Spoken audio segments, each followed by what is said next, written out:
యాకోబు ఆ రాత్రి దేవునిని పట్టుకొని ప్రార్థన చేయకపోతే దేవుని ఆశీర్వాదం ఆయనకి వచ్చేది కాదు, ఇక వచ్చేది కాదు.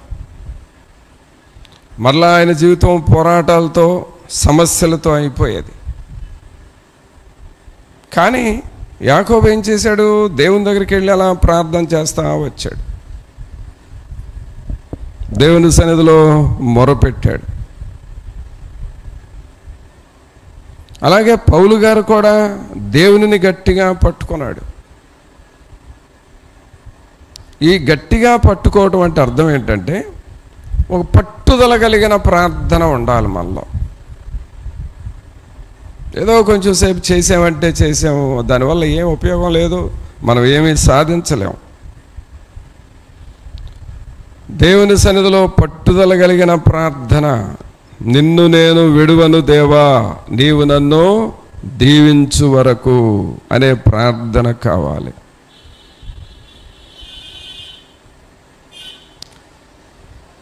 సాతానుడు ఏం చేపిస్తున్నాడంటే ఇప్పుడు మనుషుల్ని ప్రార్థన చేయనిస్తున్నాడు, కానీ పట్టుదల కలిగిన ప్రార్థన చేయనిట్లా. విజ్ఞాపన చేస్తాము కానీ భారం మనలో లేకుండా చేస్తున్నాడు.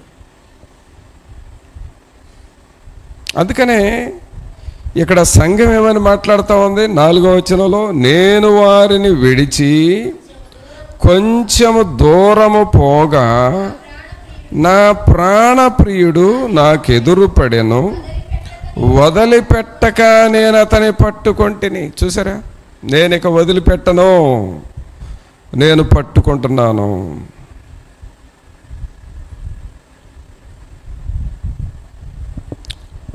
అనగా దేవుని సన్నిధి దొరికే వరకు, దేవుని ఆశీర్వాదాలు పొందే వరకు, దేవుని శక్తిని మనం సంపాదించుకునే వరకు అలాగ మనం గట్టిగా పట్టుకోవాలి పిల్లరా. ఈ రక్షణ కొరకు కొంతమందిని కూర్చోబెట్టి ప్రార్థన చేయండి, రక్షణ పొందదురు కానీ రక్షణ పొందాలి అని చెబితే చాలామంది ముందుకు వస్తారు. వాళ్ళు నిదానంగా కొంచెంసేపు ప్రార్థన చేస్తూ ఉంటారు, ప్రార్థన చేస్తారు. తర్వాత ప్రారంభంలో ప్రార్థన చేయమన్నప్పుడు పెద్దగా చేస్తారు, ప్రార్థన అయితే బాగానే చేస్తారు. కానీ పాపాలు ఒప్పుకోవాలి అనే సందర్భం వచ్చినప్పుడు, ఆ పాపాలు ఒప్పుకోవలసిన సమయం వచ్చినప్పుడు, వాళ్ళు చేసిన పాపాలు ఒప్పుకోవడానికి ఏదో చిన్నవి అయితే ఒక 4-5 ఒప్పుకుంటారు, కానీ కొంచెం కఠినమైనవి, అలాగే మరి తిరిగి చెల్లించాల్సినవి, మనసాక్షిని సరిచేసుకోవాల్సినవి ఉంటాయి.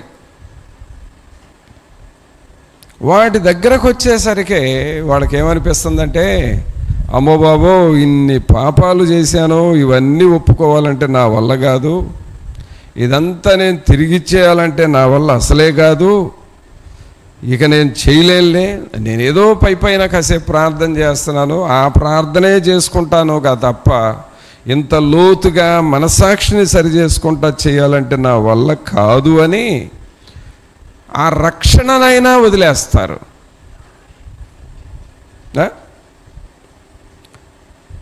దేవునిని పట్టుకోవటం వదిలేస్తారు. ఎందుకు? మనసాక్షిని సరి చేసుకోవటం ఇష్టం లేక. దీనివల్ల ఏమవుతుందో తెలుసా? జీవము కలిగిన దేవునిని విడిచిపెట్టి లోక సంబంధమైన చీకటి శక్తులతోనే నువ్వు ఉండటానికి ఇష్టపడుతున్నావు. కొంతమంది ఆ రక్షణను వదిలేసుకుంటారు. ఈ లోకంలో ఎన్ని పనులు చేసినా, ఎంత ప్రయాసపడ్డా, ఎంత సంపాదించినా ఏమిటి చివరికి ప్రశ్నించుకుంటే మిగిలేదేంటి? మనం ఎన్నో పనులు చేసుకుంటున్నాం, రకరకాల పనులు చేసుకొని సంపాదించుకుంటాం. సరే, పనులు చెయ్యాలి, బ్రతుకుదెరువు అవసరం, కుటుంబ పోషణ అవసరం. కానీ దేవునిని వదిలిపెట్టి చేయాల్సినంత పని ఏముంది మనకు? అసలు రక్షణను వదిలిపెట్టకూడదు కదా, దేవునిని మనం వదిలిపెట్టకూడదు కదా, దేవుని వాక్యాన్ని వదలకూడదు కదా, దేవుని సన్నిధిని మనం ఎన్నడూ వదిలేసుకోకూడదండి. నువ్వేమన్నా చెయ్యి, చివరకు ఒక మంత్రి పదవిలోకి వెళ్ళినా సరే దేవునిని వదిలిపెడితే వాళ్ళు అంత అధికారం పొందినా చివరకు వాళ్ళు నరకానికి వెళతారు. మంత్రులందరూ నరకానికి వెళతారు. దేవుని సన్నిధిలో నమ్మకంగా ఉండ సామాన్యమైన ప్రజలు పరలోకానికి వెళతారు. అర్థమైందా? అందుకనే మనం దేవునిని గట్టిగా పట్టుకోవాలి. యవన కాలంలోనే దేవునిని పట్టుకోవాలి. యవన కాలంలోనే ప్రభా నీ రక్షణ కావాలి, నీ కొరకు నేను జీవించాలనే ఆ గ్రహింపు మనలో ఉండాలి. మరి అలాగ మనం పట్టుకుంటున్నావా దేవుణ్ణి? దేవుని పాదాలు పట్టుకుంటున్నావా? ఇక్కడ ఏమనే వాక్యం చదివాము? వదిలిపెట్టక నేనతని పట్టుకొంటిని. పట్టుదల కలిగి ప్రభువా నీవు నన్ను దీవించండి, నా కుటుంబాన్ని దర్శించండి, దీవించండి అని పట్టుదల కలిగిన ప్రార్థన. యాకోబు లాంటి ప్రార్థన, దానియేలు లాంటి ప్రార్థన. 21 రోజు ప్రకటించుకున్నాడు, 21 రోజులు ప్రార్థన పని మీదే ఉన్నాడు. ప్రార్థన ప్రార్థన ప్రార్థన. ఈ ప్రార్థన చేస్తున్నప్పుడు చాలా పోరాటాలు వచ్చినాయి దానియేలుకి సాతానుడి ద్వారా. అయినా సరే వాటిని జయిస్తూ ప్రార్థన చేశాడు, పట్టు వదలలేదు. ప్రభువు వచ్చి దానియేలు నువ్వు బహుప్రియుడువు, నీ ప్రార్థన నేను విన్నాను అని చెప్పే వరకు ప్రార్థన చేస్తానే ఉన్నాడు. ప్రార్థన చేస్తానే ఉన్నాడు. ప్రియరా, ప్రార్థనలో అలాంటి శక్తి ఉంది. కానీ మనం పైనే చేయటం ద్వారా ఆ శక్తి చూడలేక ప్రార్థనలో ఏముందలే, ఏమి లేదులే అన్నట్లుగా సైతాను నీకు అలాంటి ఆలోచనలు పెడతా ఉంటాడు. మరి ప్రార్థన చేసి సాధించిన వాళ్ళ వైపు చూడాలి కదా. పట్టుదల కలిగి ప్రార్థన చేసి వారు ఎంత గొప్ప విషయాలు సాధించారో చూడాలి కదా.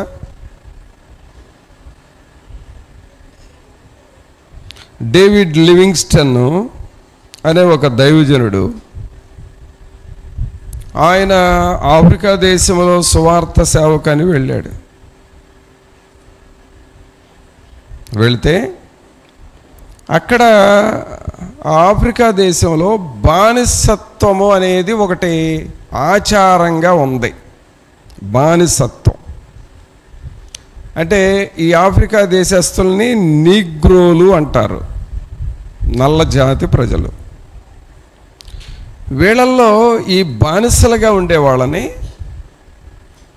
అరబ్బులకి, అంటే వాళ్ళు వేరే దేశస్తులు, వాళ్ళు కొంచెం ధనికులు, ఈ బానిస ప్రజల్ని ఈ ధనికులైన అరబ్బులకి అమ్మేసేవాళ్ళు, మనుషులు నమ్ముకునేవాళ్ళు.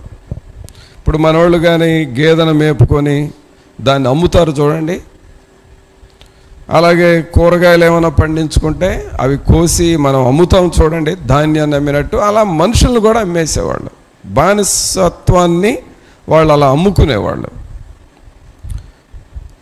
డేవిడ్ లివింగ్స్టన్ ఆ దేశానికి సువార్త చెప్పడానికి వెళ్ళి, ఈ బానిసత్వం అనేది దేశంలో ఇలా ఉండకూడదు, ఇది చాలా తప్పు, బానిస ప్రజల్ని దేవుడు దీవిస్తాడు కానీ అమ్ముకోకూడదు, ఇది చాలా పాపం చేస్తున్నారని ఆ బానిసత్వము అనే ఆ పాపం మీద పోరాడాడు డేవిడ్ లివింగ్స్టన్ ఆఫ్రికా దేశంలో. అలా పోరాడితే జరిగింది ఏంటంటే, అక్కడున్న ఆ నాయకులు ఈయనెవర్రా మన మతాచారాలు మారుస్తున్నాడు, మన సిద్ధాంతాలను మారుస్తున్నాడు అని ఆయనను కొట్టాలి అని చూశారు. అయినా కూడా ఆయన ఎక్కడ భయపడదు. ప్రార్థన చేశాడు, ప్రభా ఈ బానిసత్వము, ఈ బానిసల్ని అమ్మటం అనేది ఇది తప్పు కదా, ఈ పాపం చేయకూడదు కదా ఈ ప్రజలు, అయినా చేస్తున్నారు, మీ వెలుగు దయచేయండి. అదేమంటే ఈ మా కట్టడల్ని మా అలవాట్లను మారుస్తున్నాడు అని నా మీద కోప్పడి నన్ను కొట్టడానికి చూస్తున్నారు, వీళ్ళతో మాట్లాడు ప్రభు అని పట్టుదల కలిగి ప్రార్థన చేశాడు. పట్టుదల కలిగి ప్రార్థన చేశాడు. అంతే, పట్టు వదలకుండా ప్రార్థన చేశాడు కాబట్టి డేవిడ్ లివింగ్స్టన్ ఆ తరువాత ఆ ప్రజలే మారు మనసు పొందారు. ఈ బానిసత్వం అనేది తప్పే, మన దేశంలో ఇది ఉండకూడదు అని నిరూపించాడు. పట్టు వదలకుండా, వదిలిపెట్టక నేను అతని పట్టుకొంటిని. ఆ తర్వాత ఒక సమస్యతో వచ్చిన ప్రజలకి వాళ్ళు ఏమన్నారంటే, డేవిడ్ లివింగ్స్టన్ ప్రకటించే ఈ దేవుడు నిజమైన దేవుడు అని మనం నమ్మాలి అనంటే, ఇదిగో ఈ వ్యక్తికి ఇలాంటి శోధన ఉంది, ఇది పోవాలి, ఇది తగ్గితే మనం దేవుని నమ్ముదామని ఆ వ్యక్తిని డేవిడ్ లివింగ్స్టన్ దగ్గరికి తీసుకెళ్తారు. తీసుకువెళ్తే ఆయన ప్రార్థన చేస్తాడు వాళ్ళ కోసం. వాళ్ళ కొరకు ప్రార్థన చేసి, ప్రభా ఈ సమస్య తీసివేయండి, ఈ సమస్య ఉండకూడదు అని లివింగ్స్టన్ ప్రార్థన చేసినప్పుడు ఆ సమస్య పోతుంది. అంతటితో ఆ ఆఫ్రికా దేశస్తులందరూ యేసుక్రీస్తు ప్రభువును విశ్వసించి, నిజముగా ఆయన గొప్ప దేవుడు, ఈ డేవిడ్ లివింగ్స్టన్ చెప్పే మాటలు యథార్థమైనవి, మనం నమ్మాలి అని దేవుని మీద విశ్వాసం ఉంచారు. అర్థమైందా? అనగా ఆ దేశంలో ఉన్న బానిసత్వాన్ని నిర్మూలించాడు. అలాగే ఆ ప్రజల్లో ఉన్న సమస్య కొరకు ప్రార్థన చేస్తే ఆ సమస్య కూడా పోయింది. పట్టు వదలకుండా ప్రార్థన చేశాడు. మనకుందా ఆ పట్టుదల? నీకు కార్యాలు జరగాలంటే, నీ కుటుంబంలో, నీ జీవితంలో దేవుడు గొప్ప కార్యాలు చేయాలంటే పట్టు వదలకుండా ప్రార్థన చేయటం అనేది ముఖ్యం. అందుకనే ఇక్కడ సంఘము ప్రియుడైన యేసుక్రీస్తుని గూర్చి ఏమని మాట్లాడింది? నా ప్రాణప్రియుడు నాకు ఎదురుపడెను, వదిలిపెట్టక నేను అతని పట్టుకొంటిని. వదిలిపెట్టక నేను అతని పట్టుకొంటిని. పట్టుదల కలిగిన ప్రార్థన. ఈ రోజున అలాంటి ప్రార్థన ఏమన్నా ఉందా యవనస్తులకి? ఇప్పుడు ప్రార్థన అంటే జస్ట్ ఏదో కొంచెం ఈ తలనొప్పిగా ఉన్నప్పుడు జెండు బాము రాసుకుంటాం కదా. ఏం రాస్తాం? తలనొప్పిగా ఉంటే కొంచెం జెండు బాము రాస్తాం. ఈ నొసట అంతా ఏదో నొప్పిగా ఉందని కొంచెం జెండు బాము రాస్తాం. ఆ జెండు బాము రాసుకుంటే కొంచెం రిలీఫ్ వస్తుంది. ఆ సీసా తీసి పక్కన పడేసేస్తాం. ప్రార్థనను కూడా అలా చేసేసాం మనం. ఇప్పుడు ఏదో ఆ జెండు బాము కొంచెం నొసట మీద రాసుకొని ప్రక్కన పడేసినట్టు ఆ ఏదో కొంచెం సేపు అలా నొసట మీద రాసుకోవటం, వదిలేయటం.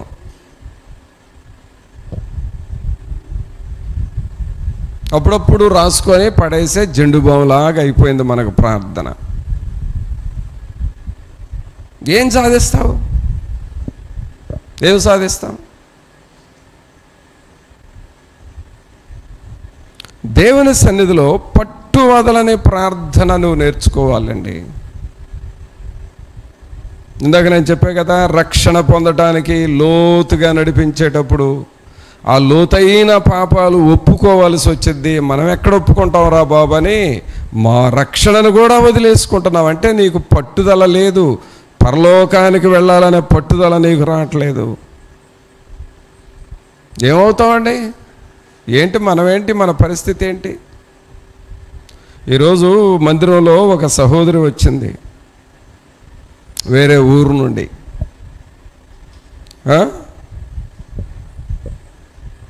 వాళ్ళ అబ్బాయిని బండి వేసుకొని వస్తారు, ప్రతివారం వస్తారు.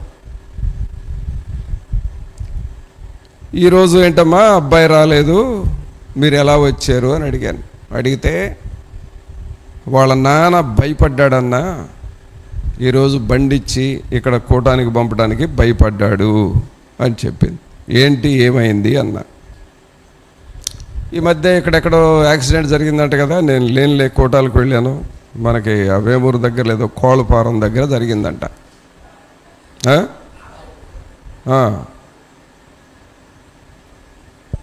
ఒక స్కూటీ మీద పోయే ఫ్యామిలీ, మరి ఆడ మనిషి అంట పడిపోయిందంట. వెంటనే లారీ టైర్లు కూడా ఎక్కినాయి, ఆ బాడీ 2 భాగాలు అయిపోయిందన్న, పేగులు కూడా బయటకు వచ్చినాయి అని చెప్పి. ఆ అమ్మాయి ఎవరంటే ఇప్పుడు నేను చెప్పిన వాళ్ళ ఊరు, మా ఊరు అమ్మాయిను అలా అయిపోయింది అని.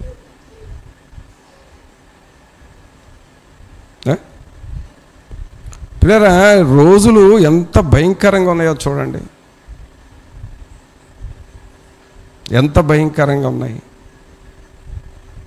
ఈ రోజున మనం ఇంటి నుండి బయలుదేరి నువ్వు వెళ్ళాల్సిన స్థలానికి వెళ్ళి అక్కడ పని చూసుకొని మరలా నువ్వు వెనక్కి తిరిగి ఇంటికి క్షేమంగా వచ్చి నీ భార్యాబిడ్డలకు కనపడుతున్నావంటే అది దేవుని కృప అని అర్థం చేసుకో.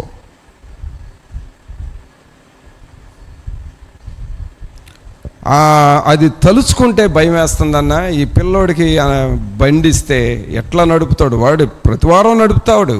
కానీ ఆ ఇన్సిడెంట్ చూసి భయపడి బండి వద్దు ఏమొద్దు మీరు బస్కి వెళ్ళండి అని చెప్పాడు, అందుకు బస్సుకు వచ్చామన్నారు. చూసారా, ఇలాంటి పరిస్థితులు దేని మీద వెళుతున్నా కూడా మనకు క్షేమము లేని రోజులు. ఈ మధ్య మరి మీ దాకా వచ్చి ఉండదు ఈ విషయం. ఈ మధ్య ఇంకొక విషయం జరిగింది. అదేంటి అనంటే, ఒక స్కూటీ మీద 2 సహోదరులు వెళుతూ ఉన్నారు. అక్కడ రోడ్డు మీద యాక్సిడెంట్ ఏం కాదు, వాళ్ళు అలా నడిచి వెళుతున్నారు అంతే. వెళుతూ ఉంటే పైనుండి ఒక పక్షి ఒక పామును ముక్కు గరుచుకొని అది వెళుతుంది దారిలో. అది ఒక పక్షి ఒక పాముని క్రిందకొచ్చి ఒక పామును ముక్కు కరుచుకొని అది మోసుకుంటూ రెక్కలు ఊపుకుంటూ ఒక పక్షి పైన వెళుతుంది. ఈ స్కూటీ మీద ఈ 2 సహోదరులు వెళుతున్నారు.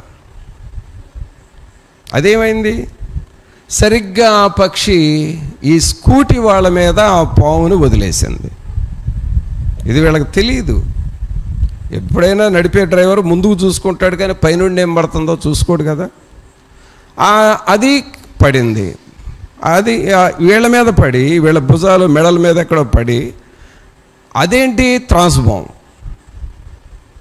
అది ఆ మెడ దగ్గర సున్నితంగా ఉండే ఏరియాలో కాటేసేసింది. అది పడి జారిపోలా, ఈ షర్టు కాలర్ ఎక్కడో ఇరుక్కుపోయి చక్కగా మెత్తగా ఉండే స్థలంలో కాటేసేసింది. అంతే, ఆ విషం ఎక్కింది. వీళ్ళు ప్రయాణం కొనసాగిస్తూ ఉన్నారు.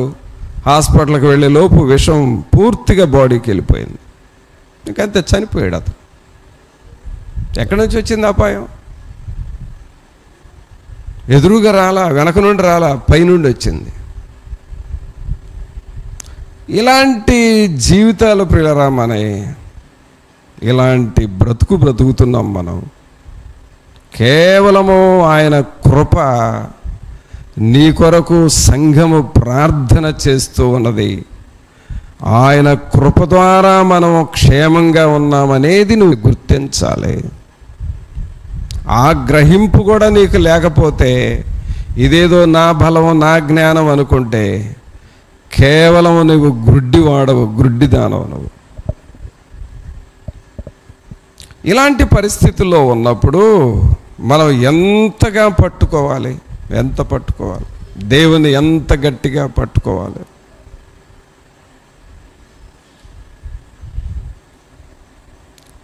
ప్రభువును నన్ను కాయండి ప్రభువా, నన్ను కాపాడండి అని నువ్వు తగ్గించుకొని ప్రభువును అడుగుతున్నావా? ఈ మధ్య మీటింగ్స్లో ఒక సహోదరుడు చెప్పాడు, అంటే తను వాక్యం చెబుతూ దేవుని సేవకుడే, అలాగే పట్టుదల కలిగి ప్రార్థన చేసుకునే సేవకుడు, వాక్యం చెబుతూ మధ్యలో ఒక చిన్న ఉదాహరణ, దేవుని కాపుదల ఎలా ఉందో అనే దానికి ఉదాహరణ చెప్పాడు. బండి నేను నడుపుతున్నాను, నేను నా భార్య కారులో ఉన్నాం. ఎప్పుడొచ్చిందో మగతొచ్చింది, మత్తొచ్చేసింది. ఒక క్షణం కన్ను మూసాను. రోడ్డు దిగి ప్రక్క ఉంటే కాలువ ఉంటే కాలువ కూడా దాటి ఆ ప్రక్కనే కాలువ తర్వాత, అంటే కాలువ అంటే చిన్న కాలువ, పెద్ద లోతైంది కాదు, పంట కాలువలాగా, ఆ కాలువ దాటి చేలోకి వెళ్ళి ఒక చెట్టుకు గుద్దుకొని ఆగిపోయింది బండి. అప్పుడు దాకా నాకు బండి ఇటు వెళ్తుందో కూడా తెలియదు అన్నాడు. చూసారా? కానీ బండికేం కాలేదు, మాకేం కాలేదు. దేవుని కృప ద్వారా మేము కాపాడబడ్డాము.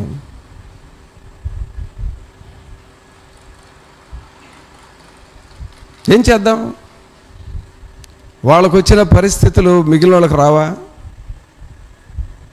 వాళ్ళకి ఎదురవుతున్న సమస్యలు మిగిలిన వాళ్ళకి రావా? ఈ పరిస్థితులు ఏం చేయాలి? మనం ఎంత మెలకువకుండా జరిగేది జరుగుతూ ఉంటుంది, కానీ దేవుని కృప మీద ఆధారపడటం నేర్చుకుంటున్నావా? దేవుణ్ణి పట్టుకుంటున్నావా? ప్రభా, నిన్ను నేను విడవను ప్రభా, నీ సన్నిధి నాకు కావాలి, నీ తోడు కావాలి, నీ సహాయము నాకు కావాలి అని నువ్వు ప్రభువును పట్టుకుంటున్నావా?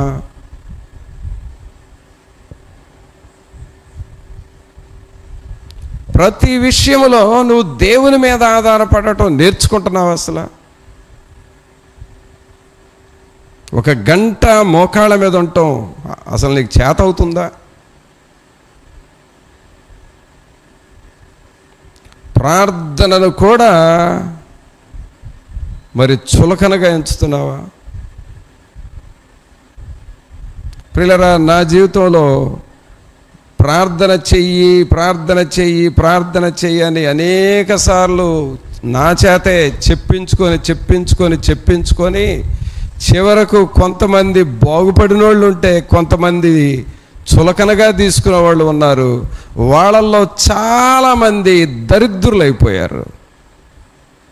చాలామందిని చూశాను నేను నా జీవితంలో, నా అనుభవంలోనే. నేనే వాళ్ళకి చెప్పి ప్రార్థన చేయి, కుటుంబారాధన చేయి, వాక్యం చదువు ఎన్నోసార్లు చెప్పినా అలాగలేనా అని చులకనగా తీసుకొని చాలామంది నిష్ఠదరిద్రులు అయ్యారు. కొంతమంది చనిపోయారు, అసలు లేరు, వాళ్ళు చనిపోయారు.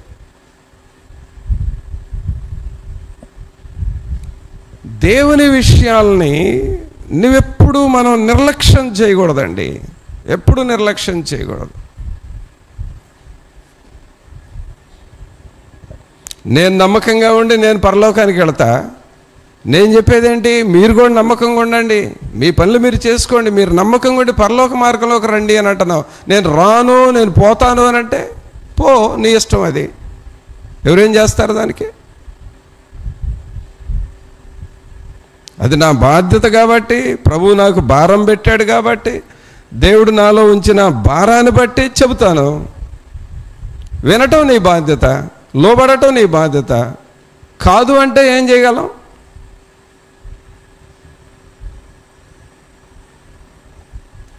కాదు అన్నావు అని అంటే సాతానుడు దూరేడు అని అర్థం. అందుకనే దేవునిని నువ్వు గట్టిగా పట్టుకోవాలి. దేవుని వాక్యం ఏం చదువుతున్నావు? వదిలిపెట్టక నేనతని పట్టుకొంటిని. మరి అలాగూ పట్టుకుంటున్నావా దేవుణ్ణి? ఒక గంట మోకాళ్ళ మీద ఉండి ప్రార్థన చేయటం నేర్చుకుంటున్నావా? బైబిల్ కొన్ని అధ్యాయాలు చదవటం నేర్చుకుంటున్నావా? టైం ఇస్తున్నావా?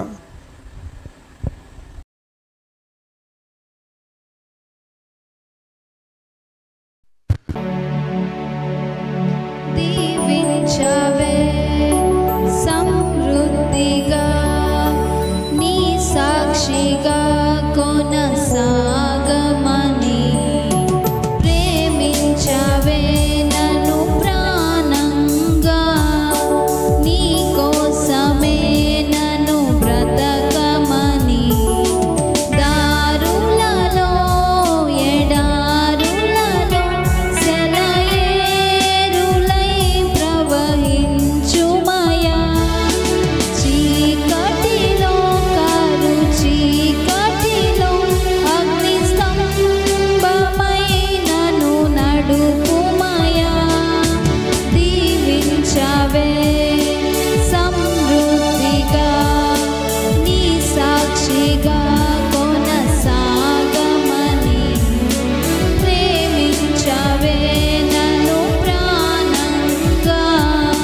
ఒంటరి పయనంలో నా జంటగా నిలిచావే, నే నడిచే దారుల్లో నా తోడై ఉన్నావే.